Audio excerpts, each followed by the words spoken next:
Glórias a Deus. Louvado seja nosso Senhor Jesus Cristo. Para sempre seja louvado nossa Mãe Maria Santíssima. Queridos filhos, queridos irmãos, que nós possamos hoje mergulhar em uma palavra que eu vos trouxe, escrita aqui no Evangelho de São Lucas. Você pode abrir essa palavra comigo agora. Está colocada aí nos comentários. Lucas capítulo 13, do versículo 6 até o versículo 9. Essa palavra, ela vem nos falar a respeito de uma pequena historinha, de uma parábola que Jesus conta sobre uma figueira que era estéril, sobre uma figueira que não produzia frutos nenhum. E essa história foi contada por Jesus da seguinte maneira. Vamos lá, versículo 6. Disse-lhes também esta comparação.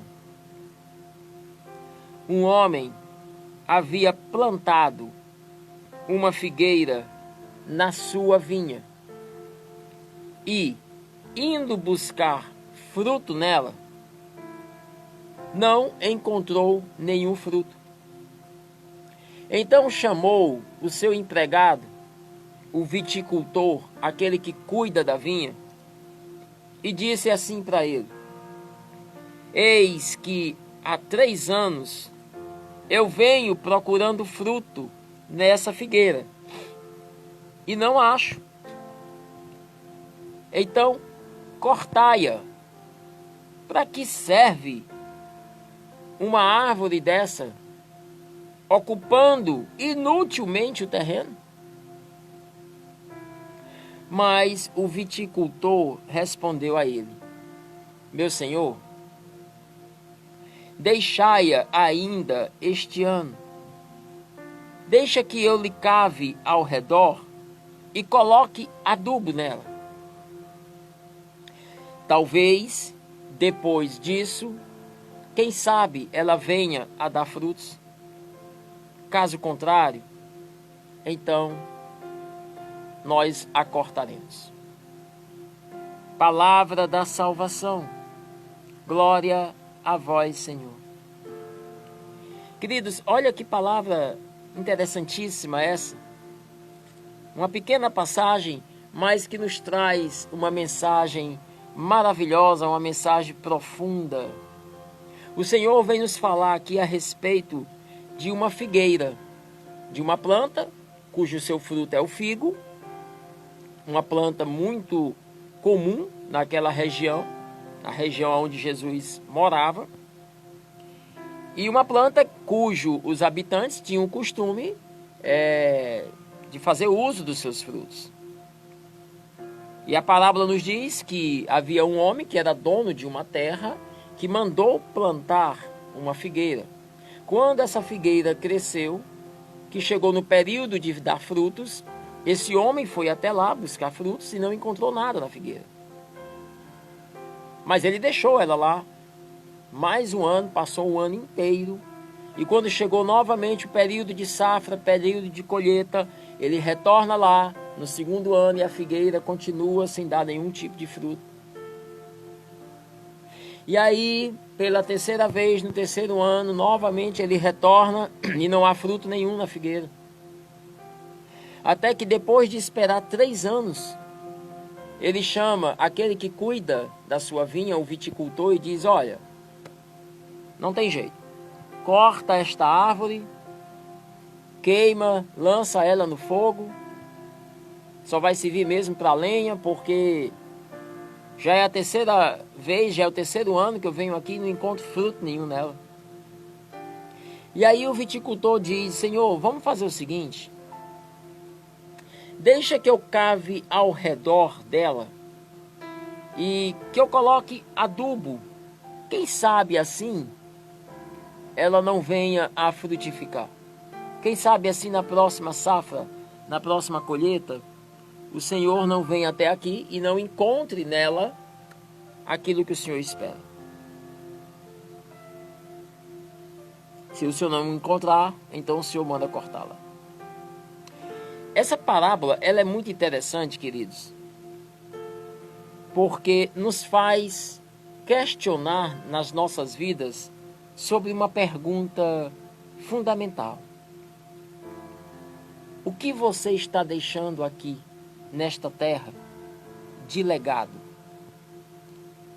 Qual é o rastro que você está deixando aqui nessa terra? Quais são os frutos que você tem dado em Deus para a humanidade? Deus nos coloca nesta terra, nos dá um período de vida, um período sim, com começo e com fim. Se tem uma das coisas que nós temos certeza na nossa vida, é de que nossa vida teve um princípio, teve um começo, e uma das certezas absolutas é que ela terá um fim. Todos nós um dia chegaremos à morte. Então nós temos um curto período de vida, uma janela, aonde dentro desta janela de tempo, aonde dentro deste período, aqui nesta terra onde habitamos, nós somos convidados a sermos participantes do reino de Deus, no meio das pessoas que nós convivemos, no meio dessa humanidade. Como eu tenho me comportado? Que tipo de árvore eu tenho sido? Deus me plantou dentro de uma família, Deus me plantou dentro de um emprego, de um ambiente profissional. Deus me plantou talvez dentro de uma faculdade durante um período. Deus me plantou dentro de um casamento ou dentro de uma vocação específica. Se eu ali estou, é porque Deus espera de mim frutificar frutos de santidade, frutos de salvação para aqueles que estão ao meu redor. E o Senhor vem até mim. O Senhor vem até a minha vida, o Senhor vem até a minha alma, e de tempos em tempos Deus se aproxima de mim na busca de encontrar os frutos de santidade na minha vida. Assim como aquele Senhor foi àquela figueira. E o que Deus tem encontrado em mim, o que Deus tem encontrado em você? Nós temos dado frutos em Deus?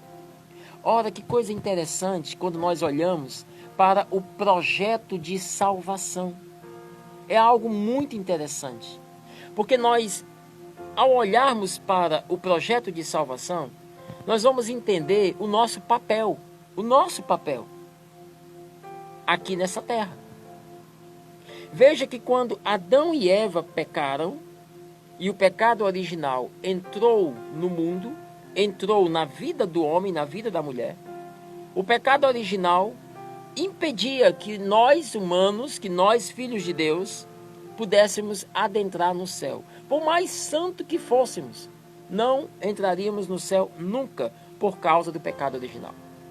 No mesmo instante, na mesma hora em que o pecado original entrou no coração do homem, naquele mesmo minuto, Deus já projetou uma salvação para este homem. Deus já criou um projeto de salvação para este homem. Passariam-se séculos, milênios, até que um dia chegaria o Messias, o Filho de Deus, o próprio Deus encarnado no seio virginal de uma mulher separada entre todas as mulheres, de uma mulher imaculada, predestinada, preparada para gerá-lo no meio da humanidade. Maria também faz parte do projeto de salvação. Veja, toda a pregação dos profetas do Antigo Testamento vem preparando, vem anunciando o Messias, até que chega o período da vinda do Messias, e em Maria, Deus começa a iniciar este processo de salvação. Nasce Jesus, 100% homem, 100% Deus. Nasce Jesus de uma mulher pura, imaculada, sem o pecado original, já nasceu sem o pecado. Maria já nasceu salva, o único ser humano da face da terra que nasceu salvo foi Nossa Senhora. E aí Jesus nasce de Maria, Tudo isso faz parte do projeto. Deus a conserva virgem antes, durante e depois do parto. Jesus cresce, inicia a sua missão de pregação da palavra durante 3 anos. Jesus prega a palavra, nos deixa esta palavra maravilhosa. E é muito interessante que a participação de Deus termina na cruz. Prega o Evangelho, nos ensina como viver o reino de Deus, como vivermos a vontade de Deus, nos deixa tudo isso e depois se entrega na cruz. Se dá em sacrifício. Se você olhar o Antigo Testamento inteiro, os judeus, eles praticam atos de sacrifício, eles colocam sobre o altar animais e colocam esses animais em oferenda, em sacrifício, pela expiação dos seus pecados, pelo perdão dos seus pecados. Jesus se coloca como cordeiro imolado. Jesus se coloca como o sacrifício pleno, absoluto e perfeito. Nenhum sacrifício, nenhum tipo de sacrifício da face da terra seria capaz de remir o pecado original. Mas Jesus se entrega na cruz. E ali, ao se entregar na cruz, o poder, a força que o pecado original tinha sobre o coração do homem é completamente dissolvido. Aquele bloqueio que impedia do homem adentrar o céu é destruído. E agora o homem tem livre acesso ao céu. Amém. Jesus conquistou para nós o direito de salvação. Jesus abriu para nós a condição de sermos salvos. Jesus abriu a porta do céu e disse: pronto, agora a porta do céu está destrancada. Agora vocês podem entrar. A morte na cruz e a ressurreição do Senhor foi a abertura da porta do céu para que nós pudéssemos entrar. Até aqui tudo bem. Eu sei que até aqui você já entendeu todo esse mistério do projeto de salvação. Mas o que é interessante é o que vem agora. É que para que a salvação aconteça, é necessário que após esse passo que Jesus foi o primeiro que deu, se oferta em sacrifício, ressuscita e nos dá a oportunidade de sermos salvos. Isso significa dizer que só porque Jesus morreu na cruz e ressuscitou, nós já vamos para o céu? Não.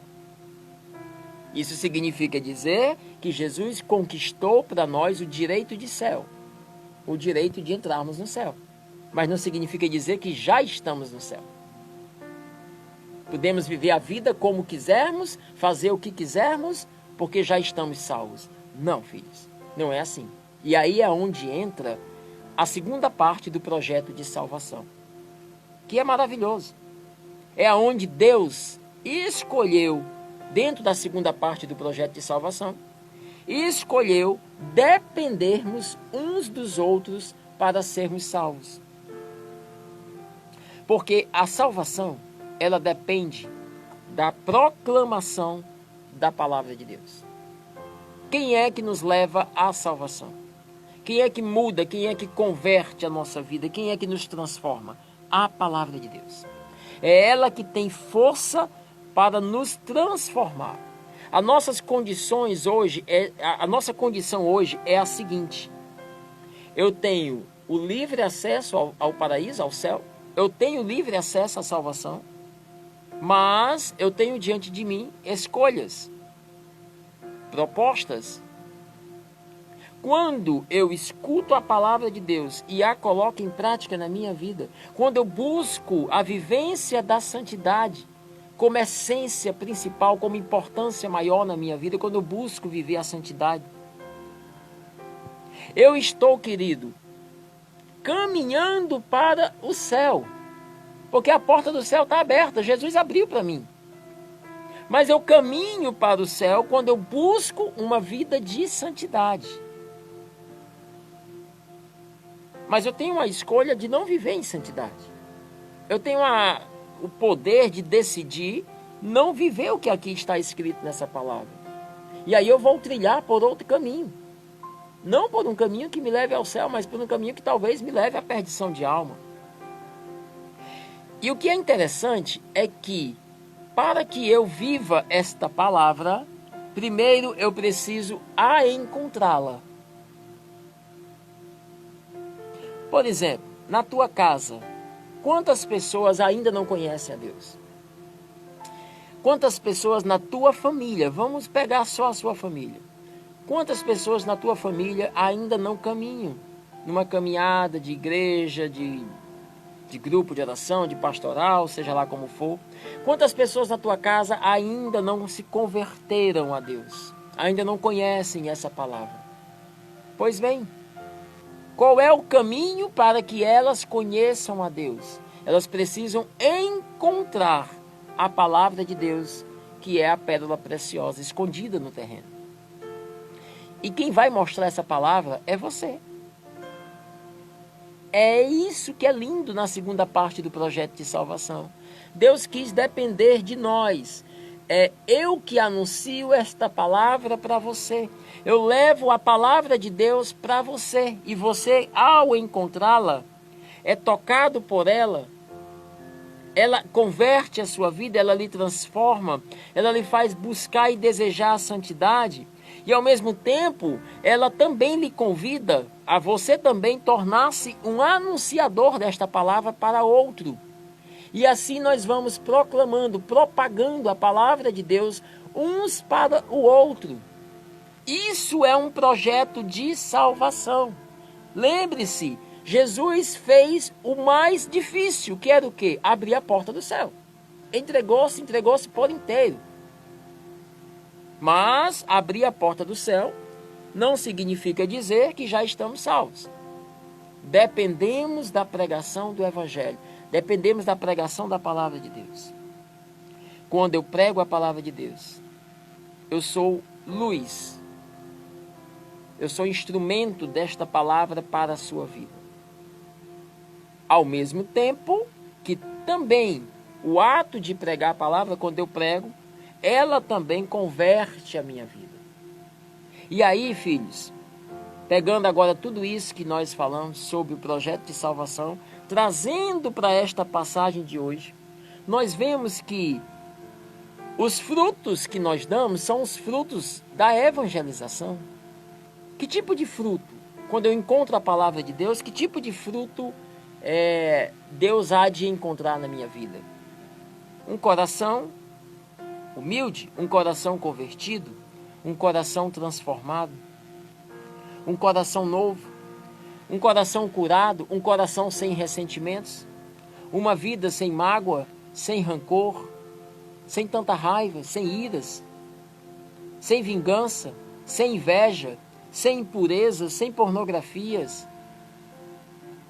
Mas ao contrário, Deus encontra em mim um coração, uma vida cheia de carinho, cheia de amor, de compreensão, cheia de renúncia, cheia de entrega pelo outro. Uma vida missionária de pregação da palavra de Deus. Uma vida de busca, de ajuda à necessidade do outro, de entrega de serviço ao outro. Isso são frutos. Quando eu encontro esse tipo de atitude na minha vida, é porque eu estou frutificando em Deus. Mas, filhos, veja bem o que é que essa palavra diz. Aquele senhor foi até lá pegar um fruto, e ao chegar lá ele não encontra nada. E ele manda que arranque aquela árvore. E aí, aquele agricultor, aquele viticultor que está ali, propõe ao Senhor o seguinte: Senhor, vamos fazer o seguinte, deixa eu cavar ao redor dela e colocar adubo. Quem sabe se depois desse processo ela não venha a dar frutos.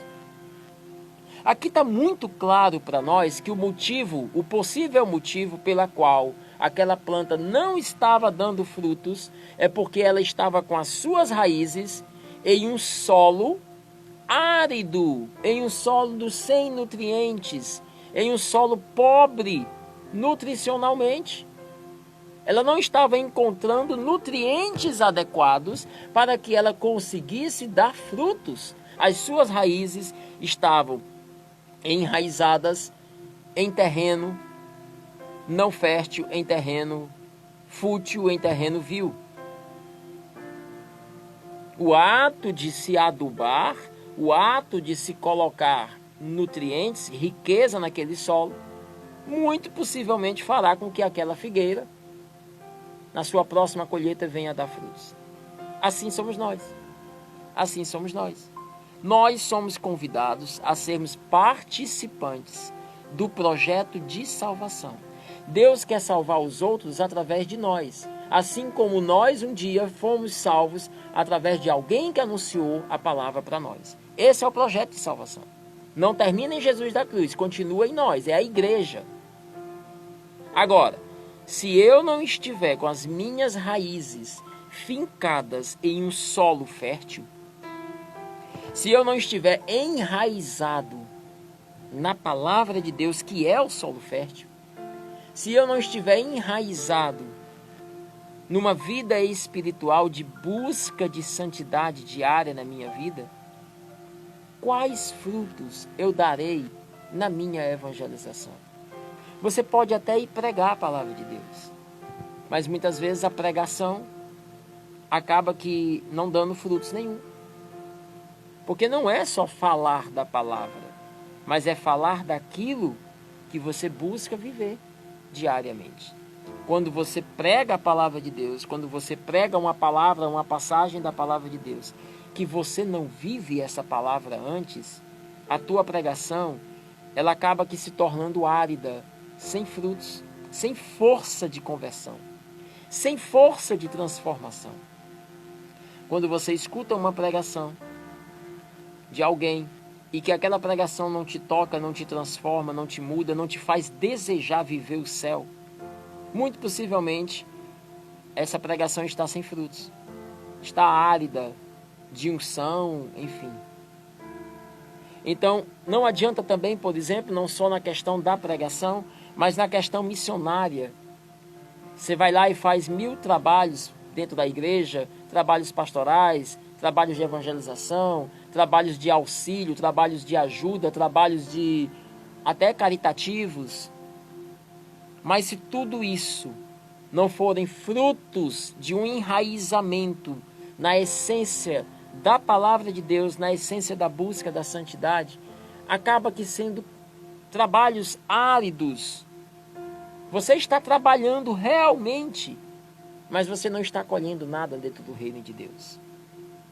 Nós precisamos compreender que todo o nosso trabalho, quer seja ele um trabalho evangelizador, quer seja ele um trabalho caritativo, qualquer trabalho que venhamos a fazer pelo reino de Deus, precisa antes partir de um coração que vive a experiência de Cristo na intimidade diária com Ele.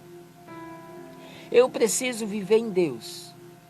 Eu preciso, durante o meu dia inteiro, estar em Deus. Eu preciso permitir que o Senhor seja o centro da minha vida. Eu preciso permitir que o meu coração deseje e busque diariamente uma vida de santidade. Eu preciso renunciar ao pecado na minha vida. Eu preciso renunciar a tudo que me afasta de Deus. Eu preciso perseverar nesta caminhada todos os dias rumo ao céu. Se assim eu vivo, assim eu crio raízes em uma terra adubada, em uma terra fértil, em uma terra rica de espiritualidade. E tudo aquilo que eu venha a fazer de trabalho missionário dentro do reino de Deus, há de gerar frutos. Porque a raiz está se alimentando no coração do próprio Deus.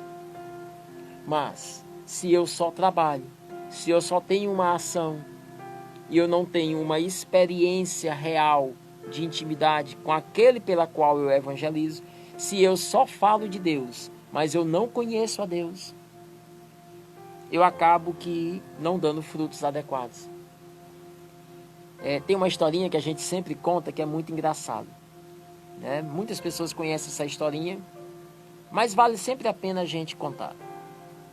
Que diz que havia dois jovens, um se chamava José e o outro se chamava João. E tanto José como o João eram apaixonados pela Maria, né?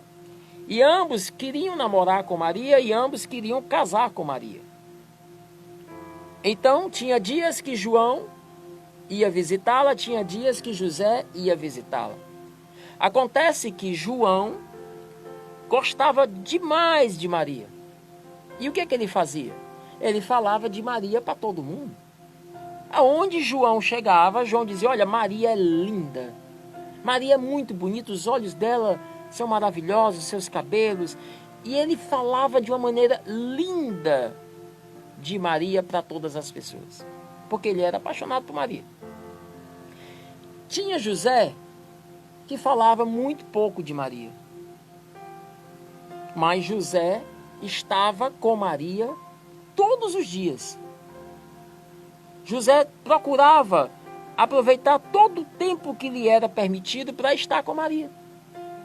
No final das contas, você acha que Maria casou com quem? Com João ou com José? Lógico que casou com José, com aquele que estava com ela todos os dias. E eu lhe pergunto, qual desses dois teria mais propriedades, mais intimidade para falar de Maria? João, que só falava dela, mas que pouco convivia com ela?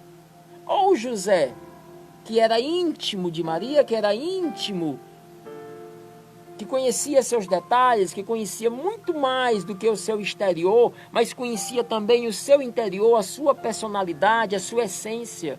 E agora, casado com ela, muito mais propriedades. Assim também somos nós.